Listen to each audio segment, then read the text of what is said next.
Hi guys, it's been a long time we haven't reviewed a game, and there are a lot of reasons particularly indicating the state at which our channel is at right now.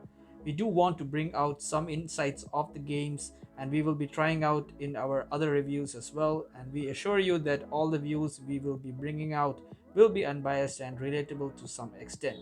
So therefore, this is Fenris Wolf on behalf of Gamer Overlord, and I do request you all to please watch this video till the end.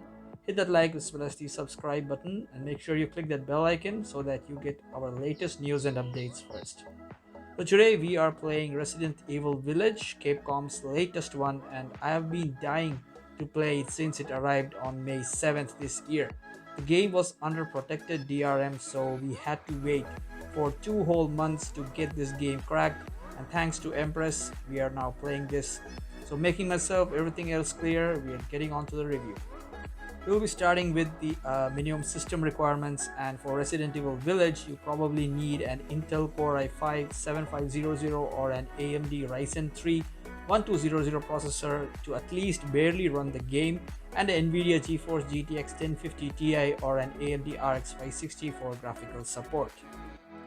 For optimal performance, you need an Intel Core i7-8700 or an equivalent to that with an 8GB GeForce GTX 1070 for graphical support, along with at least a RAM of 16GB DDR4. Unlike many other games of the same genre, Resident Evil Village seems to be more inclined towards optimal performance with respect to specs, and ideally playing the game with a recommended one would do much better if you really want to explore the depths of the game.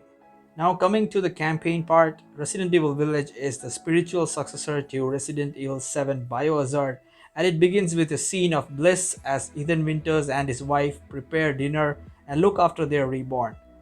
Then suddenly something bad happens which seems very shocking, and you as Ethan Winters lands up in an isolated village in a snowstorm trying to find out what actually happened.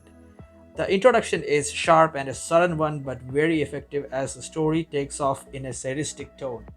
It's never told where the village is or the name of the location, but a few clues point out that you are somewhere in the windy mountains of Romania. Ethan seems to be a boring guy who is confused about what actually is going on, which makes him a slightly unremarkable protagonist, but the way he tries to be normal in every scene explains the eccentricity of the village and its residents. What I really love about Resident Evil Village is the picturization of its 4 sub-villains: the much-hyped Lady Dimitrescu, a tall and glamorous vampire, a weird mutant fishman, a killer porcelain doll, and other weird residents. Each villain's layers features a very different take on the genre, from being breathless, action-packed to more slow-burning portraying of a different psychological brand of horror. The campaign highlights the depth of Ethan Winters' mind and how he has to fight it out to know the truth and survive. The campaign elements are scary enough to engage the pursuit of seeking out the rest of the story from each villain, especially in the game, and makes me give it a score of 9 on 10. Now moving on to the graphics, the game's environments are richly detailed and stunningly lit, with a very tangible layer of grime and texture to every object and surface. The game in fact runs smoothly even at high resolutions, and for higher specs, the ray tracing feature makes for some gorgeous lighting and reflections. It's just mesmerizing to see Lady Dimitrescu chase you all through her castle and create an eerie environment much needed for a psychological horror. The character models are also spectacular, with expressive, convincing animation bringing the cast to life. Among all the set pieces, I really loved Castle Dimitrescu just because it makes the campaign more challenging, yet the view more comforting despite the horrors of it. To be honest, in my specs I haven't quite utilized the ray tracing feature, but I do know that I'm able to push the game to the limits, and honestly the game is responding much better than I had actually anticipated. While I do know that people were pointing out graphical glitches midway in the game, I haven't faced any so far, and you guys can comment below if you have found any. The graphical outlook of the game is not as fulfilling as the previous Resident Evil games, such as the Biohazard or the remakes, but I do find the remakes more graphically intriguing than this, but that doesn't stop me to give Resident Evil Village a graphics score of 8.5 on 10. Now coming to mechanics and gameplay, I should say a first-person approach was a very good decision as the horror element manages to be more sudden unlike the previous games. There are literally heart-chilling moments quite initially in the game, and the beauty of direction can really be seen here. However, the developer seems to have entirely lost interest in puzzles, which are very few and quite extremely easy. As someone who has always enjoyed the arcane, convoluted puzzles in Resident Evil games, I find this slightly disappointing. It does make for a pacier game with fewer interruptions to the flow of exploration and combat. And also, typewriters are back, but you don't need ink ribbons to use them. Inventory management is an important consideration in Village, but limited to weapons, ammunition, and health items.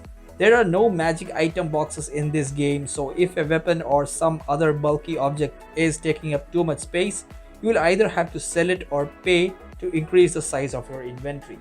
Important items like door keys and objects needed to solve puzzles don't take up any inventory space at all and are stored in a separate bottomless menu, which is one major way Village streamlines the classic Resident Evil formula. Treasure doesn't take up any inventory space either, so you can carry around as many crystal skulls as you may like. I must admit, I miss the old system where picking up a key might mean sacrificing a weapon or some other helpful item, but it does mean less time spent in menus or backtracking to find item boxes, which again increases the overall pace of the game. Compared to Resident Evil 7, Village has a much more interesting structure. A large open square in the center of the village acts as a hub from which all the major locations in the game branch off, locked by a series of keys. This is a safe zone similar to the main hall of Resident Evil 2's police station, and you revisit it frequently. Here you get easy access to the Duke as well as the entrances to each villain's lair. The village is also hiding several operational areas which contain extra story details, rare treasure, and mini bosses. This rewards you for taking the time to wander off the beaten path and explore. The first person shooter mechanics is fluid but lacks the dynamicity of certain other horror games, such as Amnesia, which was the last psychological horror I played. You are always on the run searching for bullets and dodging the mini bosses, which tires you in the end, but those who are taking it as a challenge are definitely going to have fun. From the gameplay and mechanics side, Resident Evil Village earns a score of 8 on 10. Now coming to how much thrilling Resident Evil Village can be, Ethan has very few allies in the village and they tend to die horribly not long after meeting him.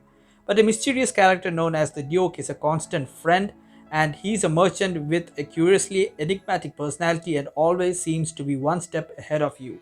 Getting inspired from these characters help you gel in the game well and help you in a place especially which is estranged by Ethan Winters himself.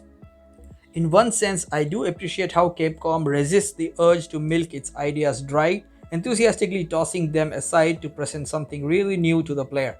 This keeps things feeling fresh and unpredictable throughout.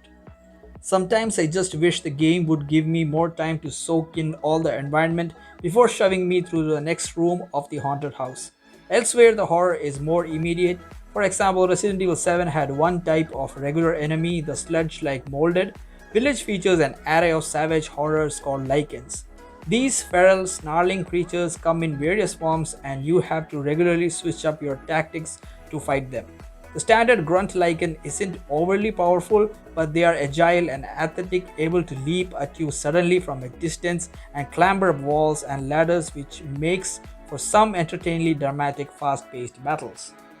While much of Village takes place in tight, narrow spaces, it sometimes opens up into larger areas built with combat in mind.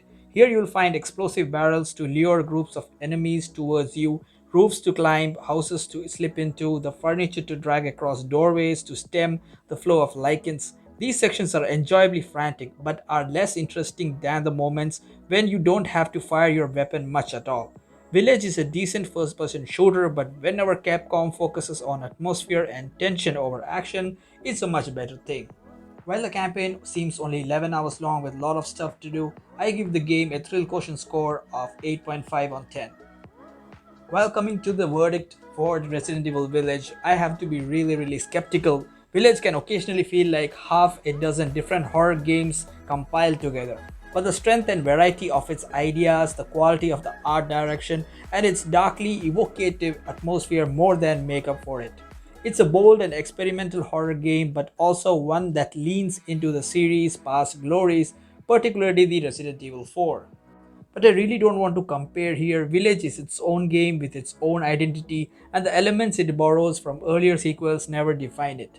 This is a quality horror game in its own right, and proof Resident Evil still has the power to thrill, surprise, and scare 25 years on. I give Resident Evil Village an overall score of 8.5 on 10. There are so much on the campaign that I have to play, but as I will be going on, I will be reporting about how the game is like in other videos. Do follow our Discord server for short updates that we won't be coming in our videos. Also follow our Instagram and Twitter handles for more updates. See you guys in the next one.